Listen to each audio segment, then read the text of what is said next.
After the German surrender in 1945, thousands of SS members disappeared. They did not die in combat or get captured, they simply vanished from the records. Within a few months, those responsible for the extermination camps, the doctors of the selections, and the execution officers had left Europe without a trace. Nothing was by chance. Fake documents, Vatican passports, and Red Cross safe conducts opened safe routes to South America. Ships departing from Genoa and Marseille carried wanted criminals with new identities. The operation was systematic, precise, and prolonged for years. Who organized the escape of the most wanted men of the Reich? How did they manage to escape under the watch of the victorious powers? The collapse of the Reich, from chaos to escape. In the spring of 1945, the Third Reich ceased to be a state and turned into a burning ruin. Berlin was a skeleton of steel and ash, the fallen roofs, the streets covered with dust and bodies, the faded posters of the Führer hanging like remnants of an extinct cult. In the basements of the Chancellery, the last SS officers awaited orders that no longer made sense. The Reich, which for years had based its power on absolute obedience, was falling apart in a silence broken only by the Soviet guns that rumbled over the city. The Nazi hierarchy, obsessed with purity and discipline, was now reduced to a wandering mass of fugitives. Officers who had commanded concentration camps responsible for deportations, doctors, judges of the terror system, all understood that the end of the regime meant the beginning of their persecution. Hitler's suicide, on the 30th of April of 1945, not only marked the symbolic end of an era, it also triggered the disintegration of the SS apparatus.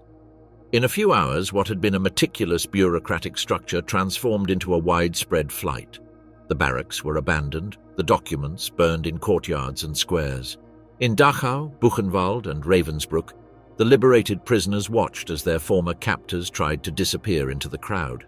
The German roads filled with columns of civilians and defeated soldiers, all mingling in a grey mass that moved toward nowhere. Among them, the SS members understood that their uniform had become a death sentence. Some tore off their insignias and exchanged their jackets for peasant clothing, others killed ordinary soldiers to seize their documents. The ideal of loyalty to the Führer had been replaced by a more urgent slogan: survive. The chaos at the end of the war created the perfect scenario for the disappearance. The Allied administration took months to establish effective controls over German territory. In the immediate days following the capitulation, the Soviet, American, and British armies focused on securing routes, depots, and strategic cities. Controlling individuals became a secondary task. Thousands of Nazis took advantage of that gap. In the areas occupied by the Western Allies, the bureaucratic collapse meant that no one could immediately verify the identity of the prisoners of war. In the internment camps, names were hastily written down, without documents, often based on the testimony of the detainee themselves. That confusion allowed hundreds of SS officers to adopt false identities, presenting themselves as mere soldiers of the Wehrmacht or even as displaced civilians. In the territories controlled by the Soviets, the situation was different and much more feared. The prisoners knew that the reprisals would be relentless. The rumor of immediate shooting spread quickly through eastern Germany, generating a true wave of escapes to the west. That massive movement of people was the breeding ground for anonymity. Whoever managed to cross to the Allied zone could reinvent themselves. In the last days of the Reich, Heinrich Himmler, supreme leader of the SS, had understood that the fate of his organization was sealed. He tried to negotiate with the Allies behind Hitler's back, sending envoys to offer partial surrender in exchange for favorable treatment. His initiative failed, and when it was discovered, he was expelled from the circle of power. However, his contacts within the SS apparatus continued to act.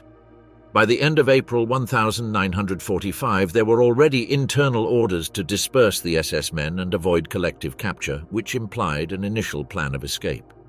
Some high-ranking officers ordered compromising files to be hidden. Others handed over to their subordinates money, gold, or documents to facilitate their escape. In Bavaria and Austria, meeting points were established for the fugitives.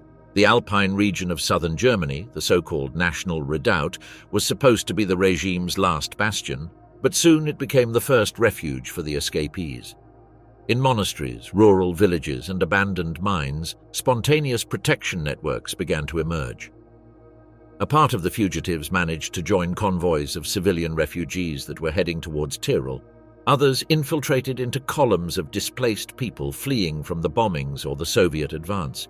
In those days, the trains crowded with orphans, widows, and peasants, also unknowingly transported perpetrators of war crimes traveling under invented names. The destruction of official documentation was one of the most effective strategies of concealment. Before the fall of Berlin, the Ministry of the Interior itself had ordered the elimination of identity records, membership lists, and SS files. The concentration camp archives were burned or moved to secret deposits. This deliberate policy of documentary disappearance resulted, in practice, in an administrative void that allowed for the massive reinvention of identities. Many ex-officers carried multiple fake identification cards. Some used names taken from deceased comrades, others fabricated entire biographies, inventing professions and regional origins. In occupied Germany of 1945, proving who one was became almost impossible, and the Allied authorities lacked centralized databases or recent photographs. Thousands of former SS members were registered as stateless, displaced persons or liberated forced laborers. That ambiguity placed them in the perfect category to obtain humanitarian aid and move through the zones controlled by the Allies. As the Allied armies advanced southward, the Bavarian, Tyrolean, and Austrian villages became temporary shelters for fugitives. Many peasants, still sympathetic to the regime or simply fearful of the new occupants, offered food and shelter to those fleeing. The monasteries played a notable role. Some religious figures, moved by piety or ideological affinity, provided clothing, documents, and contacts. In the monastery of St. Georgen, near Salzburg, several Waffen-SS officers were hidden. In Innsbruck, a small group of priests managed the passage of fugitives to Italy under the guise of Catholic refugees. These networks, although still rudimentary, would be the embryo of organized escape routes that would emerge in the following months. The line between humanitarian aid and criminal cover-up was then blurry. The churches and convents simultaneously sheltered real displaced persons, widows, children, survivors of the front, and executioners seeking to disappear. Between 1945 and 1946, millions of people moved across Europe. The Allies established camps for refugees and prisoners of war, but their ability to control was limited. In those same places where Holocaust survivors and released prisoners were assisted, former SS members were also hiding. The administrative chaos was such that some war criminals came to be employed by the occupation forces themselves. In several cases, former Nazi officers were hired as translators, mechanics, or guards thanks to their technical or linguistic knowledge. The war had ended, but the bureaucratic disorder had become a new weapon for survival. The Allied intelligence services tried to purge the ex-Nazis, but the process proved to be fragmentary.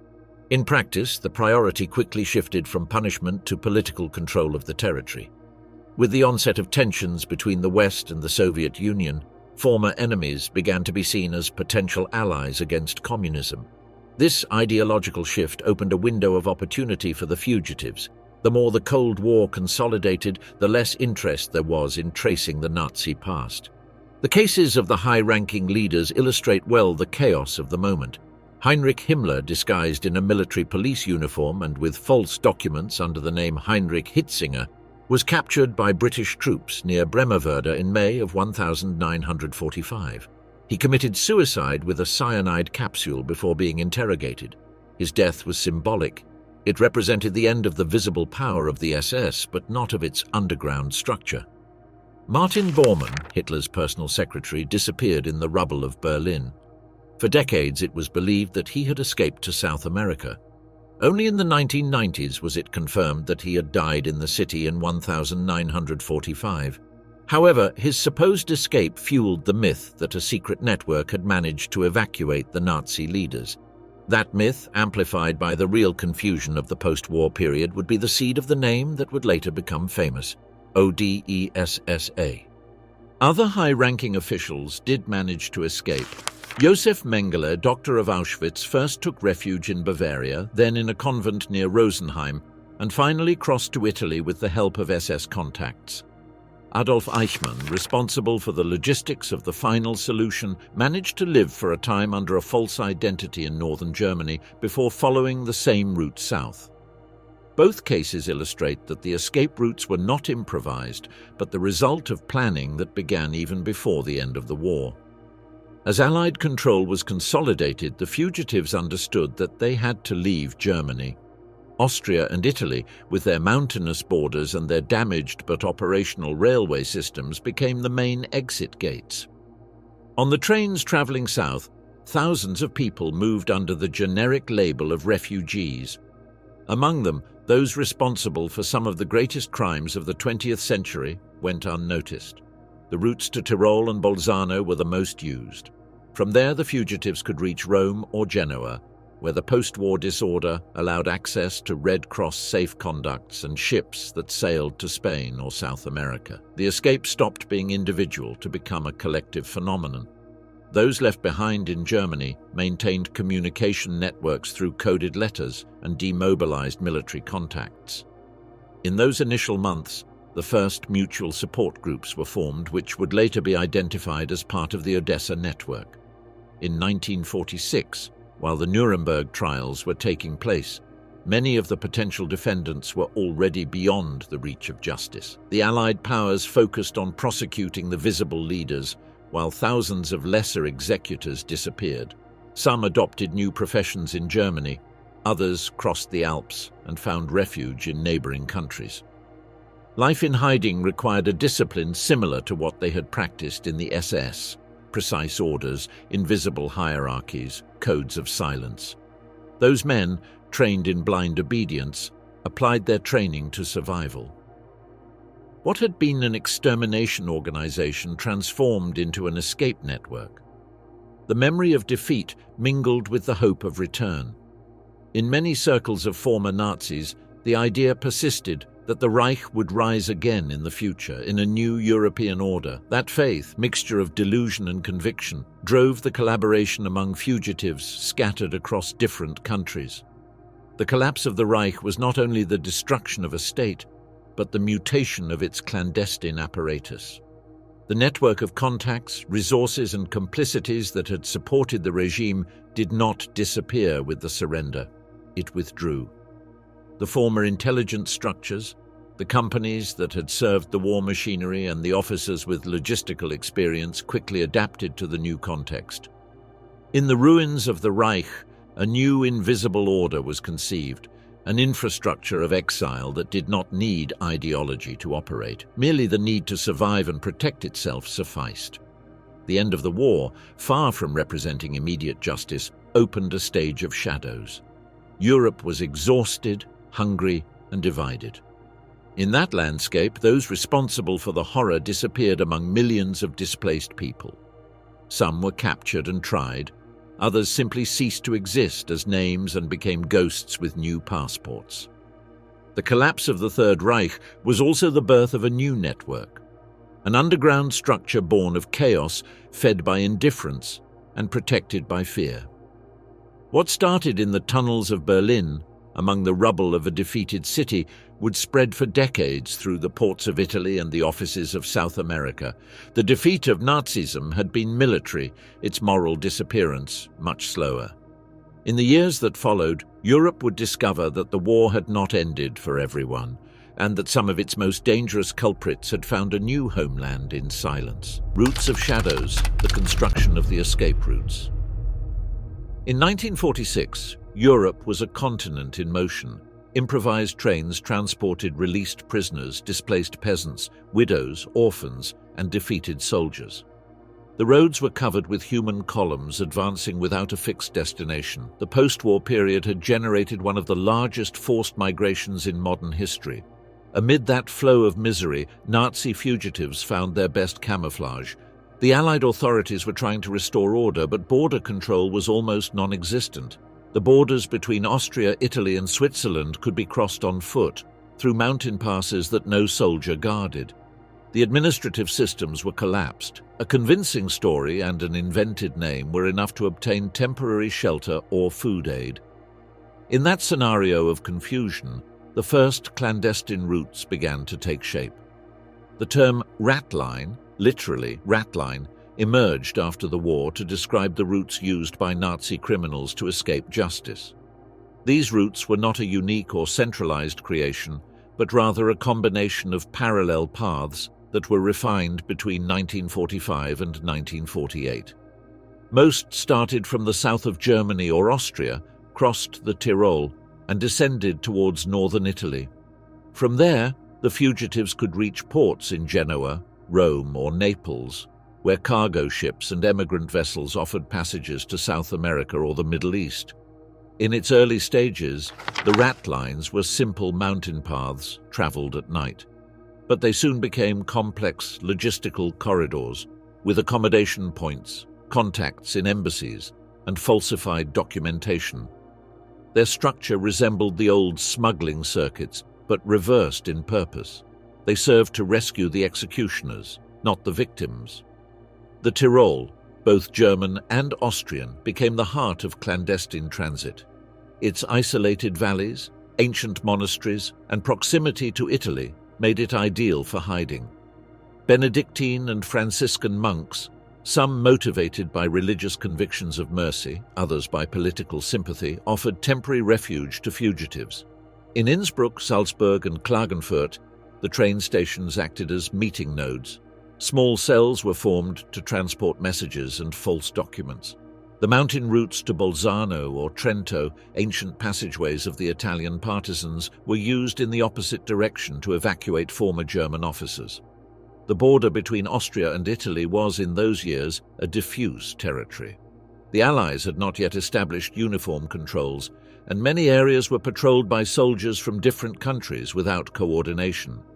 That vacuum allowed the rat lines to be consolidated without significant resistance.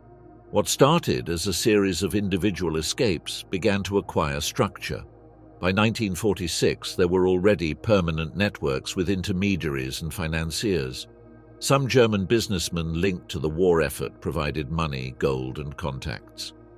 The logistics were partly financed by the loot accumulated during the war, works of art, jewelry, and money confiscated in the concentration camps.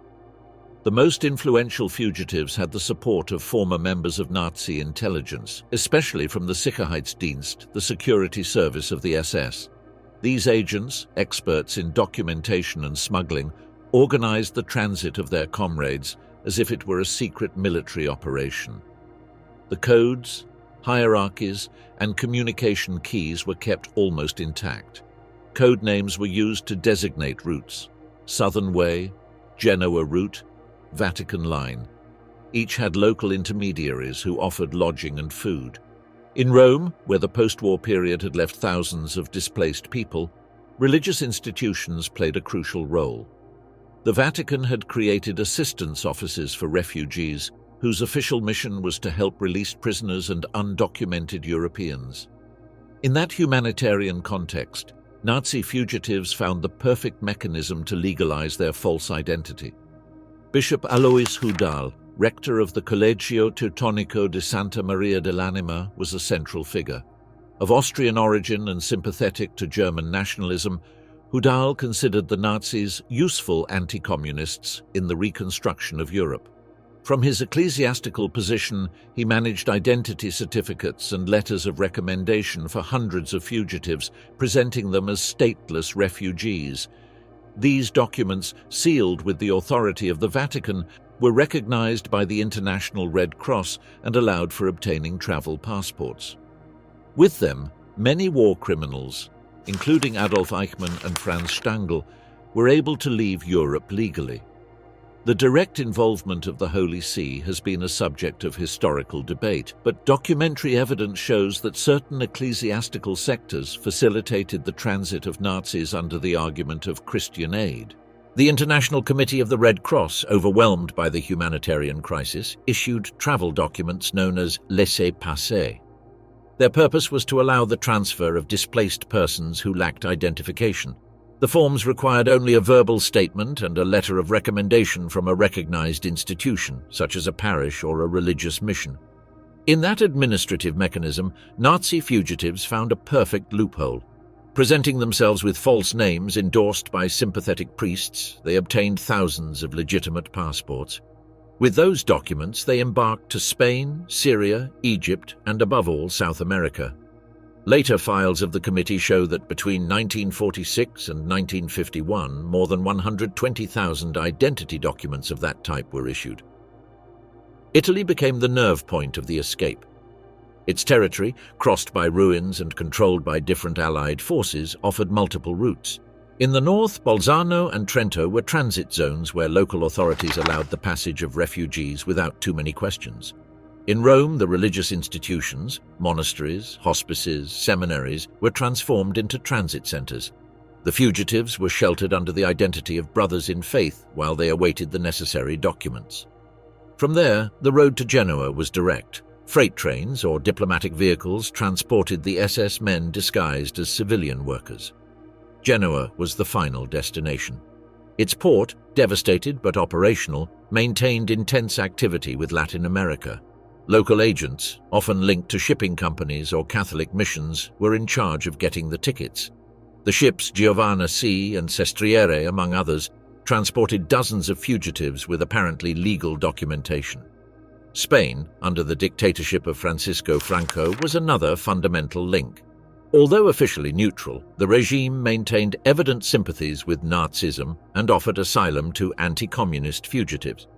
In Madrid and Barcelona, former German espionage structures remained active after 1945, coordinating the arrival of refugees. Many ex-SS members who could not cross directly to America stayed in Spain under the protection of the Francois police. The Franco government saw in these men a source of military and technological knowledge. Some Nazi engineers and scientists were integrated into research programs or military factories. Spain served as a temporary filter, an antechamber to American exile. The main destinations were Argentina, Chile, Paraguay, and Brazil. The journey usually started in Genoa or Marseille and lasted between 3 and 5 weeks. The fugitives traveled as European emigrants, supported by resettlement programs. Argentina, under the government of Juan Domingo Perón, opened its doors to thousands of Europeans, many of them with a Nazi past. No escape network would have survived without financing. In the final years of the war, high-ranking SS officers transferred funds to Swiss and Argentine banks. Part of that money came from companies controlled by the regime, another from looted goods in the occupied countries. With those resources, shell companies dedicated to international trade were created, which served both to launder money and to finance the transfer of fugitives. By 1950, the routes were consolidated. The fugitives no longer traveled alone, but were protected by a multinational network of contacts, businesses, and mutual favors. Each stage had its own hierarchy. The monks who offered refuge, the diplomats who stamped passports, the sailors who turned a blind eye to the passenger lists. The system did not require central coordination. It was enough for each link to do its part. The rat lines were not just physical paths, they were also a culture of silence. In it, loyalty, religion, and fear were intertwined. Those who had served the Reich viewed themselves as survivors of a lost cause. Over time, the existence of these routes fueled rumors about a great secret organization. The rat lines were the operational embryo of what would be known as the Odessa network, the role of the Church and the Red Cross, passports for oblivion. In 1946, Europe was a continent of survivors. 10 million displaced persons wandered through destroyed roads, makeshift camps, and stations turned into shelters. Among them, Nazi fugitives dissolved like a drop in the human ocean of uprootedness. The war had erased the borders, and with them, the ability to distinguish between victims and perpetrators. Religious and humanitarian institutions, faced with an unprecedented crisis, became the main support network. Monasteries, parishes, and hospitals welcomed without questioning, trusting in the word of those who asked for help. No one had time to investigate the past of each refugee. In that context of compassion and chaos, the line between mercy and concealment began to blur. After the end of the conflict, the Holy See faced a complex dilemma. On one hand, it had to offer spiritual aid to millions of displaced Catholics. On the other, it had to redefine its position in front of the victorious powers and in front of communism, which was advancing from the East. For many within the Vatican, Nazism had been a moral catastrophe, but the new enemy was Soviet atheism. This perception directly influenced the attitude of certain ecclesiastical sectors towards the German fugitives. Many of them presented themselves as persecuted anti-communists, men of faith threatened by the Soviets. In the confusion of the post-war period, that narrative was enough to evoke sympathy among religious people who feared the expansion of Marxism. Alois Rudel, Austrian bishop and rector of the Collegio Teutonico di Santa Maria dell'Anima in Rome, personified this mentality. For him, the defeat of Germany should not imply the annihilation of its people. Rudel had been an influential academic before the war. An admirer of German culture and European nationalism, he wrote a book in 1937 in which he defended the reconciliation between Christianity and National Socialism. After the defeat of the Reich, he became one of the main intermediaries between fugitives and the Vatican aid offices. His method was simple but effective. At the Teutonic College, located a few meters from St. Peter's Basilica, he received former members of the SS, the Gestapo, and the Wehrmacht. He presented them as homeless refugees and issued them letters of recommendation with the seal of the Holy See. These letters, written in a diplomatic and charitable tone, certified that the bearer needed assistance and should be treated as a displaced Christian. With that support, the fugitives went to the delegation of the International Committee of the Red Cross in Rome, where they obtained official travel documents. In a matter of weeks, men wanted for war crimes became stateless emigrants heading to America. Among the names that passed through Rudel's hands are Franz Stangl, commander of Sobibor and Treblinka, Gustav Wagner, deputy commander of the same camp, and Walter Ruf, creator of the mobile gas chambers. In parallel to Rudel's personal action, the Vatican had created an official body, the Pontificia Commissione di Assistenza, intended to coordinate humanitarian aid. Its work was monumental, providing food, documents, and accommodation to millions of displaced persons. The commission depended directly on Pope Pius XII and had branches throughout Europe. Within that structure, some officials acted with absolute integrity. Others, however, were taken advantage of by intermediaries who presented Nazi fugitives as victims of communist persecution. The flood of applications and the impossibility of verifying them individually did the rest. In the later Vatican archives, forms were found in which ex-SS officers declared themselves to be Austrian technicians, German farmers, or Catholics displaced by the Russian advance. No ecclesiastical authority verified those claims. The International Committee of the Red Cross, based in Geneva, undertook the task since 1945 of issuing identity documents for the millions of people without papers. These documents, known as laissez-passer or Red Cross passports, were essential to be able to travel, get employment, or apply for visas. The criteria for their issuance were minimal. An affidavit and the endorsement of a humanitarian or religious organization sufficed. The ICRC had no means or authority to conduct background checks. This goodwill was systematically exploited. Hundreds of war criminals used ICRC forms to legitimize false identities. Some did so directly, others through clerical intermediaries who submitted the documents already signed by prelates or Vatican officials. In many cases, the fugitives even received political displaced status, which gave them priority to emigrate. This is how Adolf Eichmann, under the name Ricardo Clement, obtained his pass in 1950 and traveled to Buenos Aires. Neither the Church nor the Red Cross deliberately designed an escape network for Nazi criminals. But the result was that the post-war bureaucratic humanitarian framework created a legal corridor for impunity. The fugitives were first assisted by local priests, then by larger ecclesiastical institutions, until they reached international offices that stamped the documents. Each stage added a layer of legitimacy. When the passport reached the hands of the bearer, it seemed authentic in every way. The most remarkable thing is that everything happened in broad daylight. It was not about covert operations, but about regular administrative processes. The Red Cross officials in Rome or Geneva could not imagine that among the refugees they assisted were the architects of the Holocaust. Rome was the main headquarters of this unnoticed network. The city, occupied by Allied troops but full of autonomous zones controlled by the Vatican, offered a safe haven. The monasteries of Trastevere, the hospices of Via della Conciliazione, and the German seminaries became land ports for the exiles of the Reich. There, true refugees mingled with the most wanted men in Europe. Most used neutral names: Karl Zollner, Fritz Kuno, Otto Reinhardt. The religious orders provided food and lodging, often without knowing the real identity of their guests. but some did know and chose to remain silent. In internal Vatican documents, delicate cases of people protected by direct recommendation from certain prelates are mentioned. One of them, Bishop Rudel, kept personal records of the aid provided. In his memoirs written years later, he acknowledged having assisted some Germans who were persecuted for political reasons without specifying that many of them were war criminals. Another important focus was formed in the north of Italy. In Genoa, the Franciscan friars of the convent of Il Santuario di Ognissanti helped refugees seeking to emigrate to Latin America. Their superior, Father Krunoslav Draganovic, a Croatian priest linked to the Ustasha regime, established a network that managed passports and ship tickets. Draganovic maintained contacts with Argentine diplomats and with the Spanish embassy. Using his connections, he facilitated the escape of hundreds of Croatian, German, and Austrian war criminals, including Ante Pavelic himself, leader of the independent state of Croatia, responsible for the genocide of Serbs, Jews, and Gypsies in the Balkans. The convent served as a transit center. The fugitives stayed there until their documentation was ready.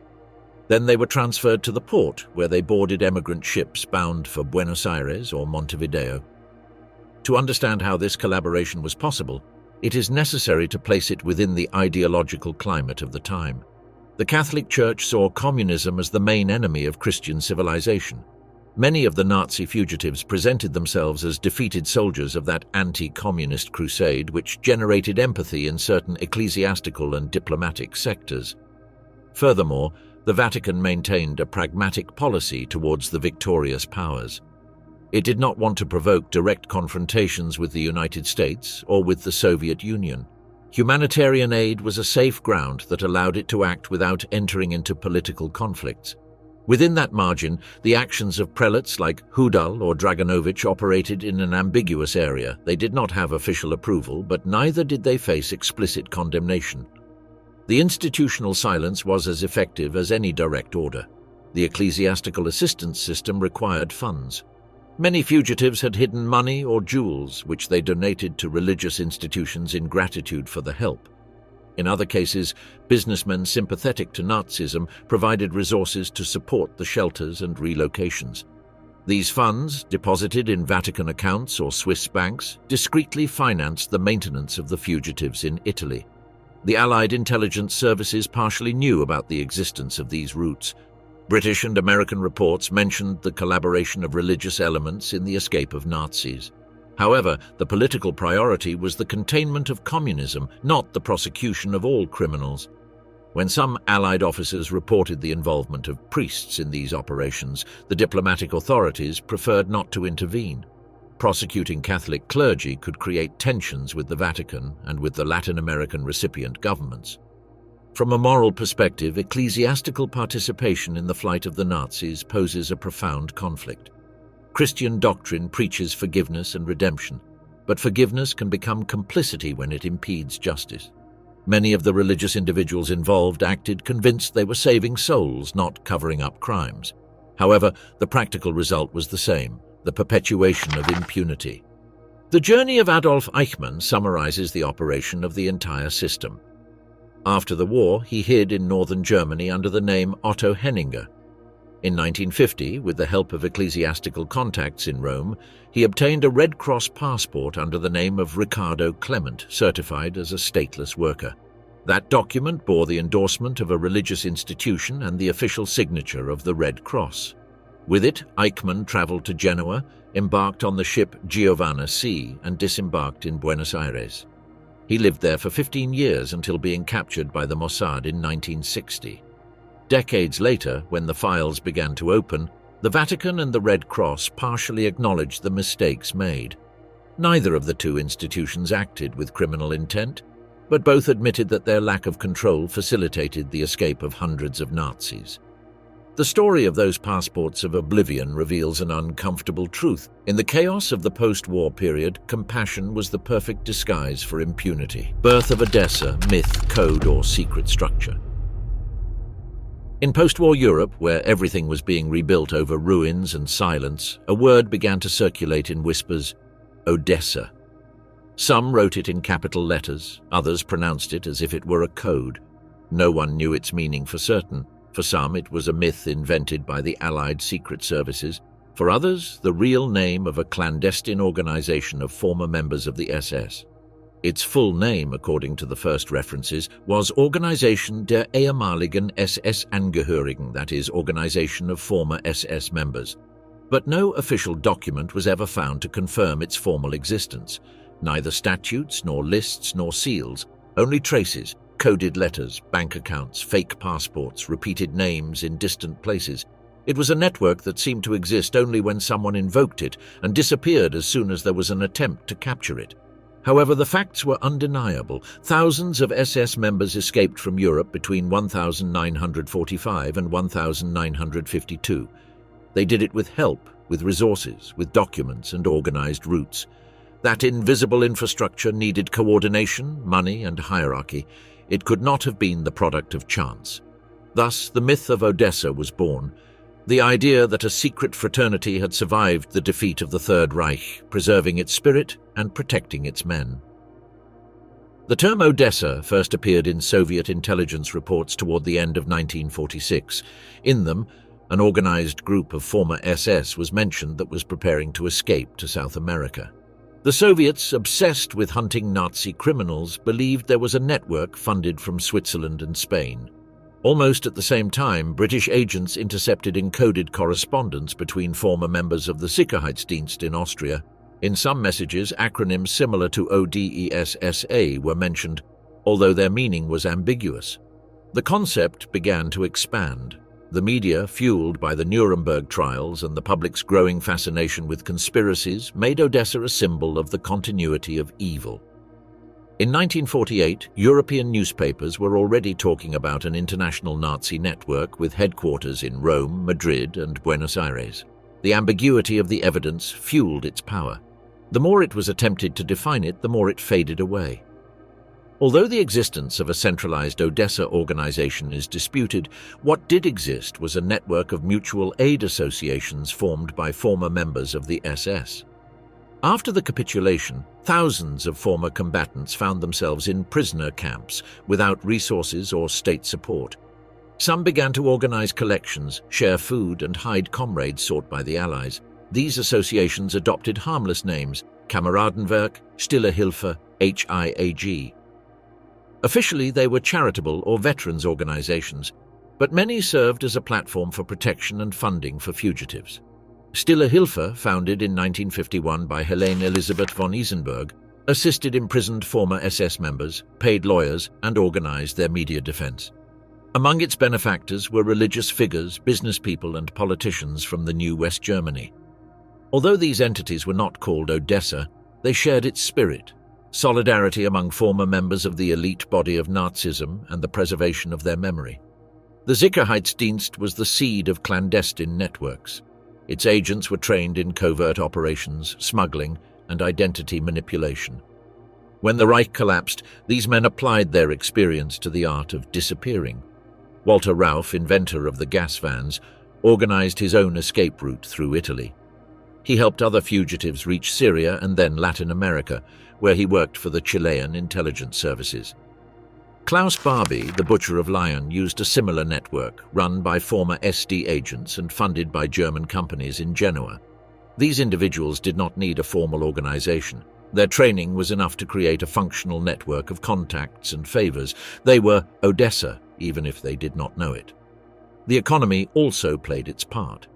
During the last few years of the war, the SS had transferred large sums of money, gold, and works of art to Swiss banks. After 1945, those resources were used to finance escape routes and support networks. Companies like IG Farben, Daimler-Benz, and Krupp, although officially purged, maintained contacts with former executives of the regime. Some of their branches in South America offered employment to fugitives, thus providing economic and employment coverage to the Nazi diaspora.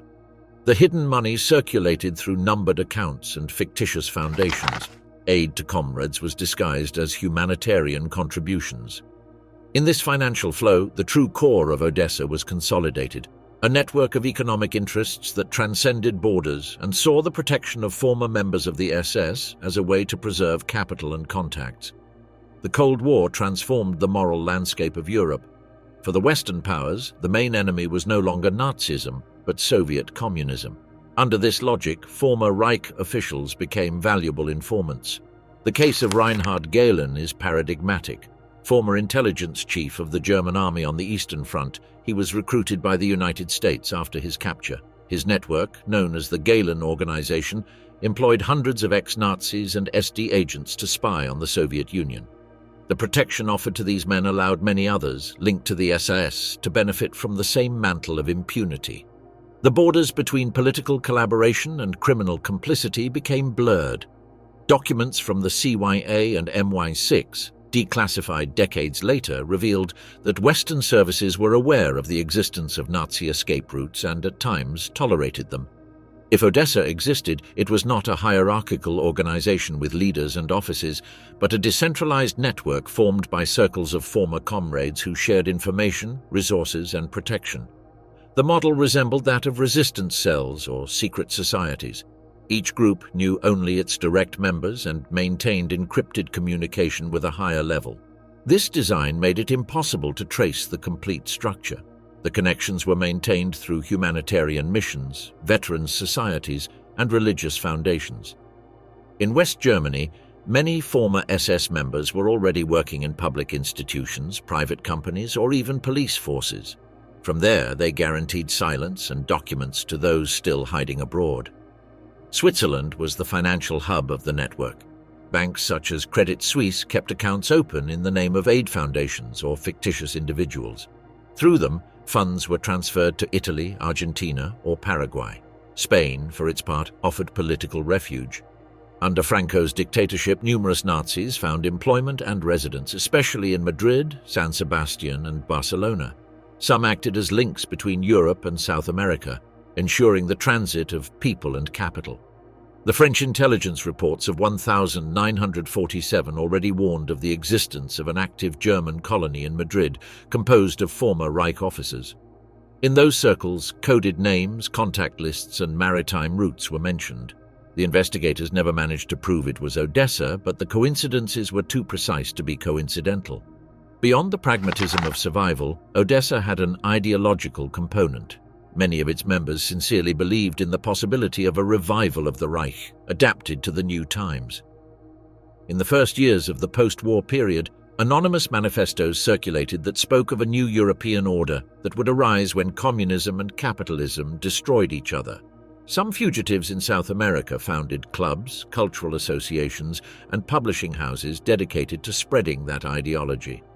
In Argentina, Patagonia, Paraguay, and Chile, pamphlets and bulletins in German were printed exalting the mission of the Aryan people. It was the paper Reich, sustained by nostalgia and the denial of the past. Starting in the 50s, some Nazi hunters, such as Simon Wiesenthal, began investigating the escape networks. In his reports, Wiesenthal claimed to have found evidence of the existence of an organization called Odessa, with branches in Vienna, Rome, and Buenos Aires. Although he never presented definitive documentation, his findings helped keep the search alive. The capture of Adolf Eichmann in 1960 and the flight of Josef Mengele demonstrated that an effective support network had been operating for years. Subsequent investigations in Argentine and Italian archives revealed coincidences between names, addresses, and financial contacts, suggesting the existence of a structure sustained over time. Odessa, more than a myth, was a diffuse but real system fueled by loyalty, money, and silence. Starting from the 70s, the word Odessa transcended the historical realm and became a cultural symbol. Books, movies, and novels consolidated its image as a powerful, secret organization that protected the Nazis in exile. Although these works were based on real events, they introduced elements of fiction that reinforced the legend. The public began to imagine Odessa as a hidden army endowed with unlimited resources. This mythification had a paradoxical effect. While the myth was amplified, the real structure became invisible. The files opened after German reunification and the declassification of intelligence documents have allowed a partial map to be drawn. They include bank transfers, contact lists, and internal memorandums mentioning mutual aid groups of former SS connected between Germany, Austria, Switzerland, and South America. None of these findings proves a centralized structure, but together they reveal an effective coordination that operated for more than 1 decade.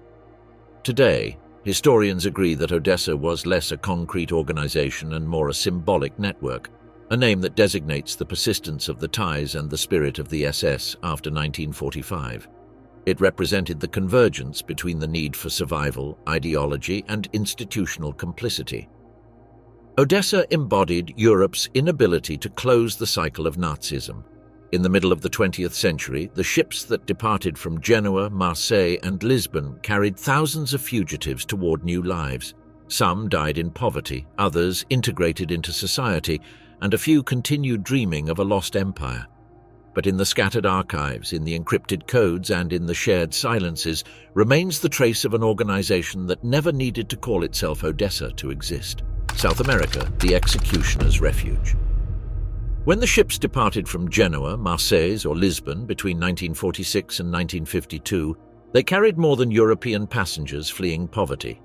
In their holds traveled the shadows of the Third Reich, men with new names, false passports, and a past that nobody wanted to mention. South America had become the final destination of the escape routes woven by the Odessa network and by the ecclesiastical rat lines. On board, real immigrants, peasants, technicians, widows, mingled with those responsible for the machinery of extermination. Upon arriving in Buenos Aires, Montevideo, or Asunción, customs officials saw only European workers or stateless refugees. Behind those words lurked the best organized impunity of the post-war period. Among all the destinations, Argentina was the heart of the Nazi refuge. Since 1946, the government of Juan Domingo Perón promoted a policy of mass reception of European immigrants. The official discourse talked about repopulating the country and attracting technicians for industrialization. In practice, that policy served as a cover for the arrival of hundreds of former Nazis. Perón, fervent anti-communist and admirer of German organization, saw in these men an opportunity to strengthen his modern state. Furthermore, the Argentine Catholic Church, influenced by the Vatican, acted as an intermediary. The embassies in Rome and Genoa granted visas to political refugees without checking their backgrounds. Between 1946 and 1952, more than 5,000 Germans, Austrians, and Croatians entered Argentina under migration programs controlled by the National Directorate of Migrations. Many of them were former members of the SS, the Gestapo, or the Croatian Ustasha regime. The ships that transported the fugitives were genuine runners of oblivion. From the port of Genoa, vessels such as the Sestriere, the North King, the Giovanna Sea, and the Corrientes set sail. The boarding documents registered them as carpenters, electricians, or farmers. Most traveled with Red Cross passports issued in Rome, backed by letters from the Vatican or Catholic institutions. The journey lasted between 3 and 4 weeks. During the trip, the passengers hardly spoke of their past. The sailors knew they should not ask questions.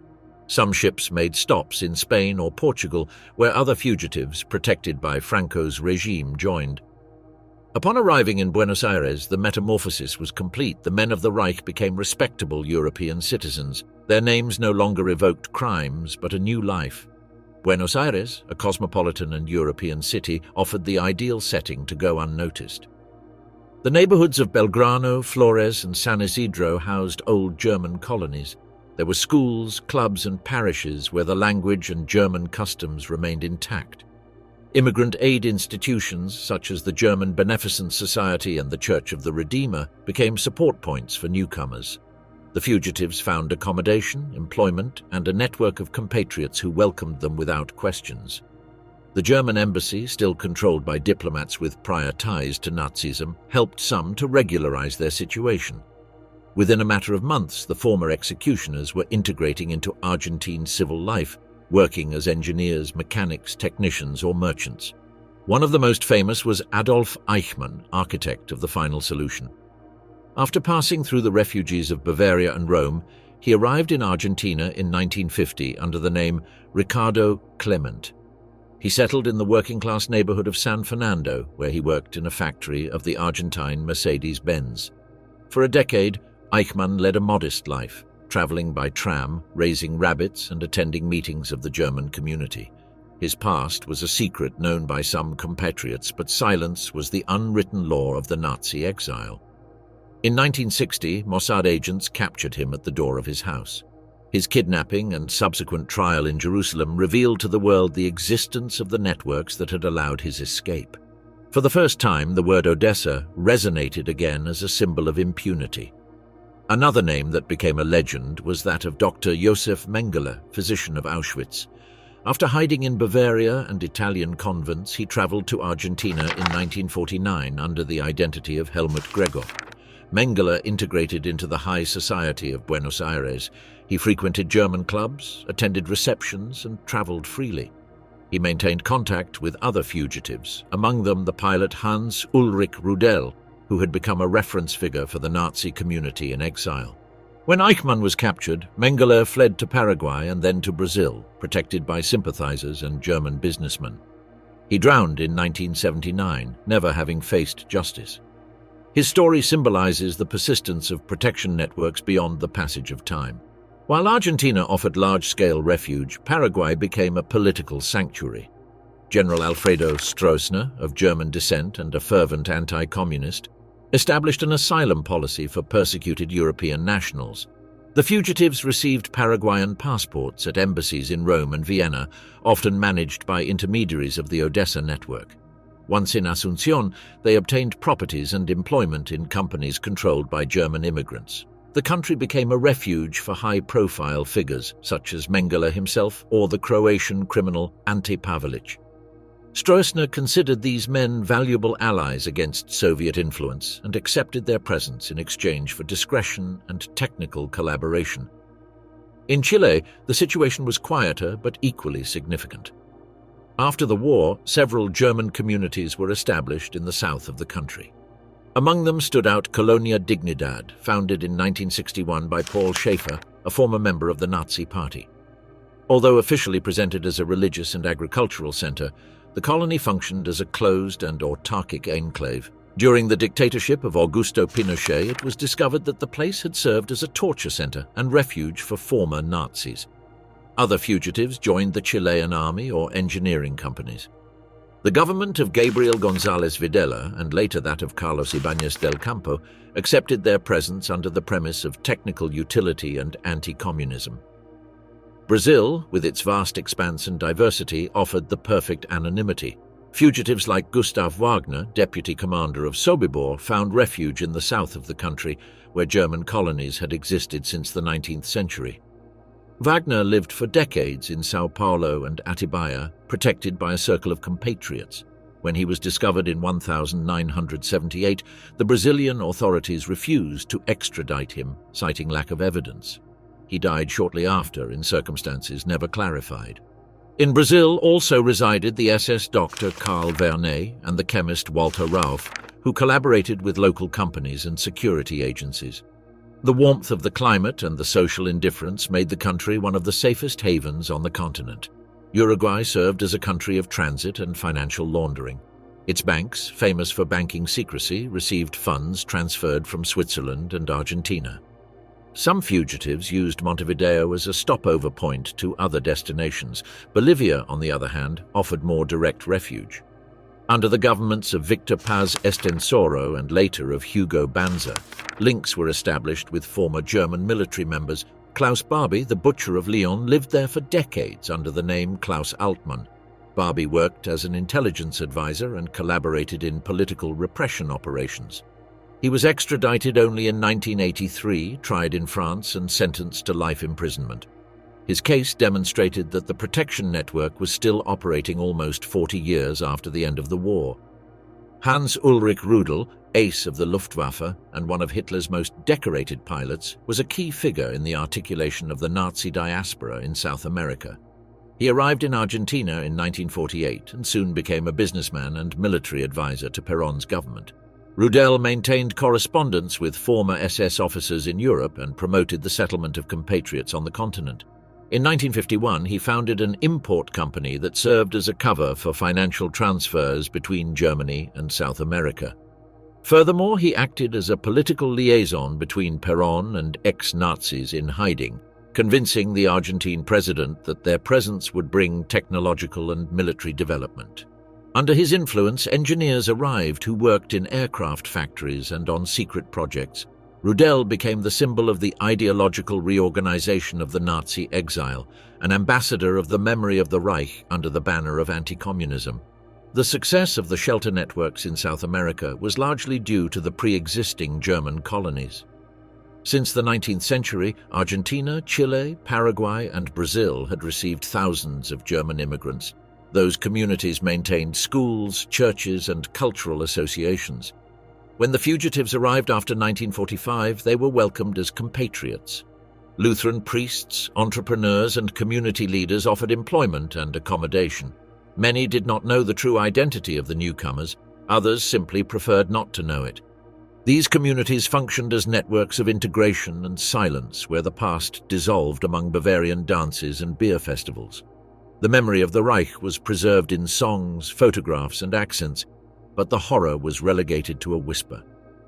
Nazi exile in South America was not limited to survival, it was also a business. Several European companies established branches on the continent and employed fugitives under false names. Argentine Mercedes-Benz, Bayer, and Siemens had German technicians whose backgrounds were never verified. In Paraguay and Brazil, agricultural and chemical companies served as fronts for investments from Swiss accounts controlled by former Reich officials. That economic flow consolidated the presence of the fugitives, making them part of the local productive fabric. Over time, their children and grandchildren adopted South American nationality, closing the circle of anonymity. Latin American governments knew, to a greater or lesser extent, who those immigrants were. But political convenience and the Cold War sealed everyone's lips. Most countries maintained close relations with the United States, and the common interest was to contain the communist advance, not to reopen European wounds. Moreover, local economies benefited from the arrival of technicians and capital. European embassies preferred to look the other way rather than face diplomatic scandals. Impunity became a tacit policy, sustained by geographical distance and international indifference. In the 1960s, the Nazi hunters, led by Simon Wiesenthal and the Jewish Documentation Center, began to follow the traces of exile.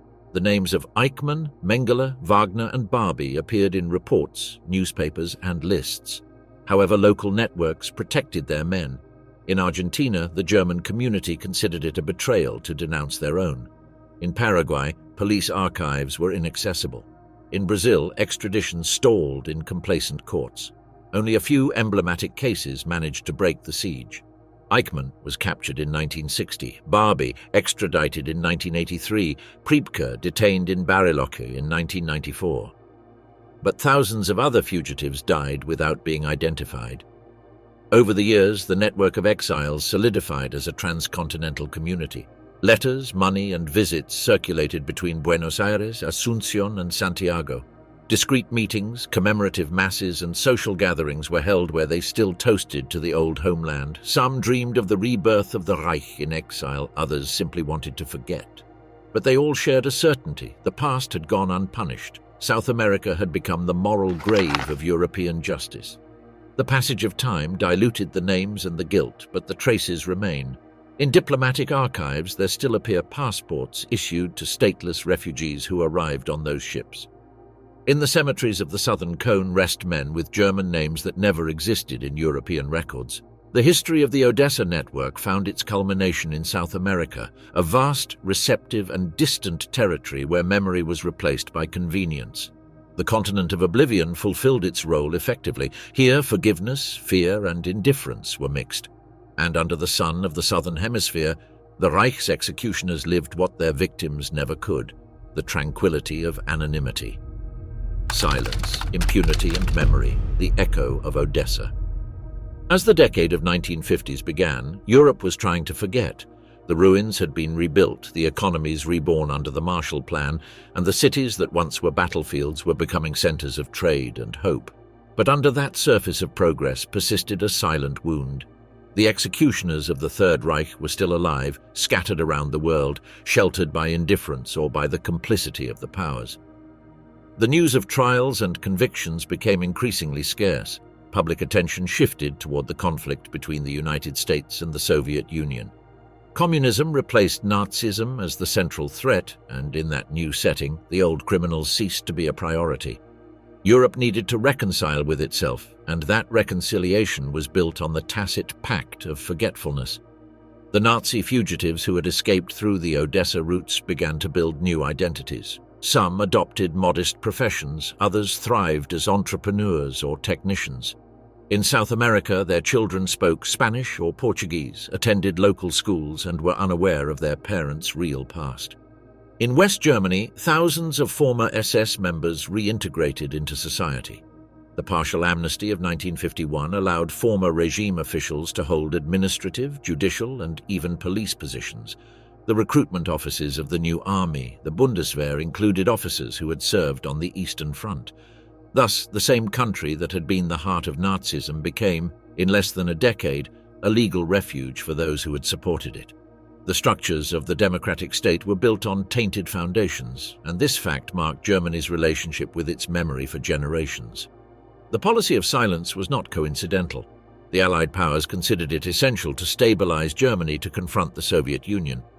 Prosecuting all Nazi criminals would have meant reopening wounds that could destabilize the country.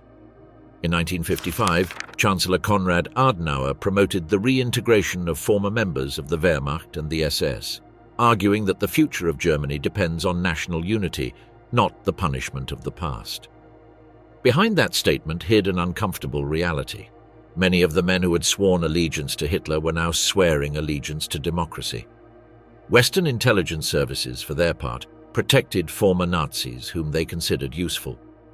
Reinhard Gehlen and his network, financed by the CIA, became the backbone of German espionage during the Cold War.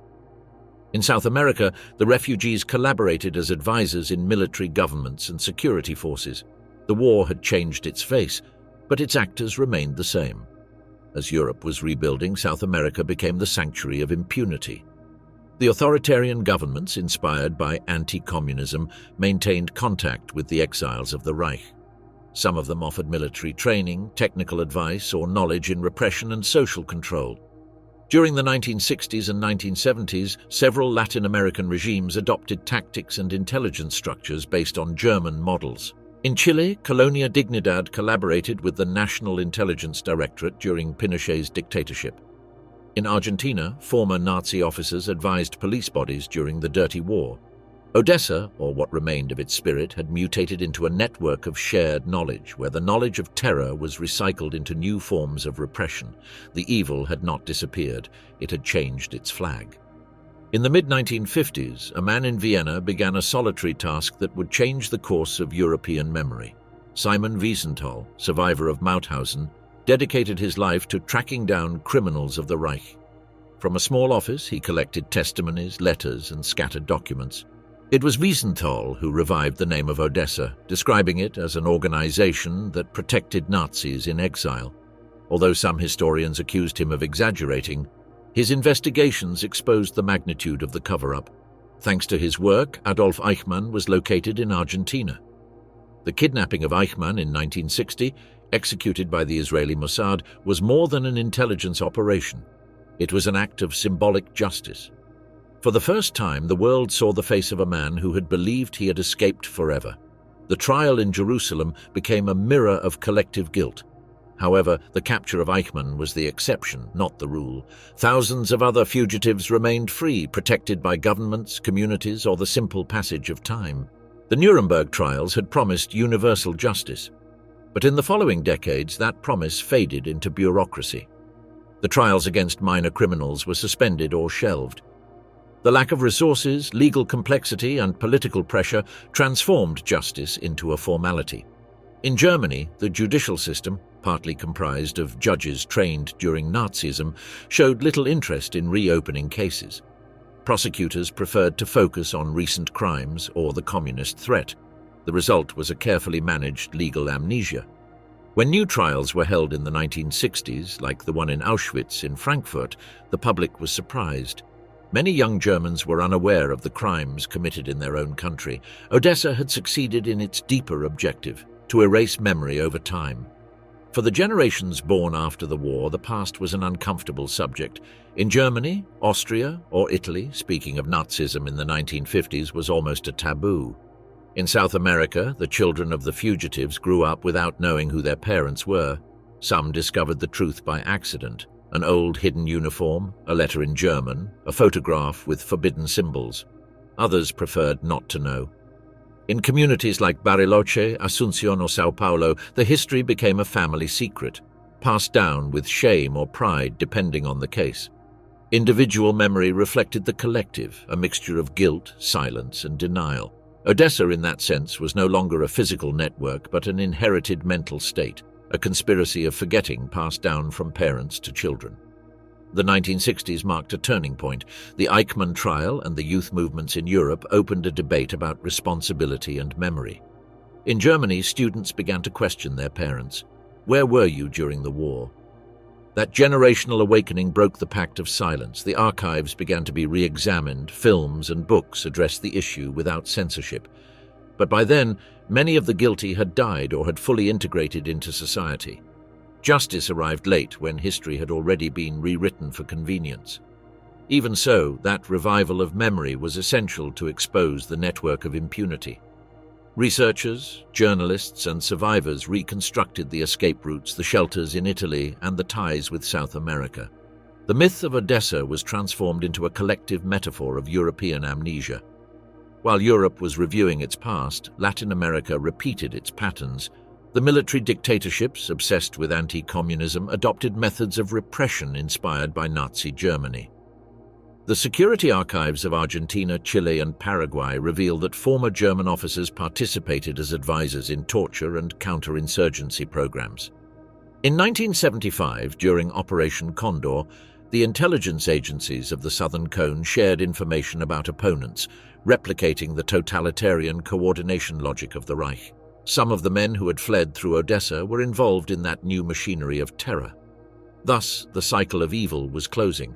The heirs of Nazism taught the new dictatorships to disappear people, perpetuating the shadows of the 20th century under new flags. In the 1980s and 90s, with the return of democracy in Latin America and the opening of archives in Europe, a new stage began. The extraditions of war criminals who had lived for decades in freedom, such as Klaus Barbie in 1983 and Erich Priebke in 1994, broke the myth of absolute impunity. However, these cases also highlighted the lost time. The accused were elderly, the victims, ghosts, the witnesses, few. The trials transformed into symbolic ceremonies rather than acts of justice. What was revealed was not only the existence of Odessa, but the global complicity that made it possible, governments, banks, churches, and organizations that had preferred to look the other way. With the passing of the decades, the subject of Nazi escape networks ceased to be a marginal conspiracy and became the object of academic study. Vatican, military, and diplomatic archives confirmed the roots, the names, and the complicities. In Germany, museums and documentation centers began to expose the history of the invasion, not only as a post-war episode but as a mirror of the moral fragility of the West. The myth of Odessa was re-signified, no longer as a secret organization, but as a symbol of the ethical failure of the nations that allowed oblivion. Today, more than 80 years after the end of the war, the name Odessa remains synonymous with impunity. In discussions about recent war crimes, from the Balkans to the Middle East, it is evoked as a warning. When justice is postponed, evil reorganizes. The 21st century has revived the obsession with records, transparency, and memory, precisely because the 20th century showed what happens when they are abandoned. The routes that took the Nazis to South America are now the subject of documentaries, forensic investigations, and the search for remains. But beyond the names, what persists is the question: how much of that silence still survives in our institutions? In European cities, monuments, museums, and archives try to mend the fabric torn by the war. But the memory of Odessa does not materialize in statues. It resides in the voids, the incomplete files, the erased identities, the fake passports archived without context. The contemporary challenge is not only to remember the crimes, but to understand the structures that protected them. The Odessa network, real or symbolic, shows that evil does not disappear with military defeat. It survives in indifference and bureaucracy. Each passport issued, each Vatican signature, each Red Cross stamp was a stone on the road to impunity. History is not only written with battles, but with forms and silences. The myth of Odessa has also survived in popular culture. Novels, films, and series transformed it into a narrative of global conspiracy. But behind the spectacle remains the essential truth. Thousands of executioners escaped, and the world allowed it. That cultural permanence serves as a reminder and warning.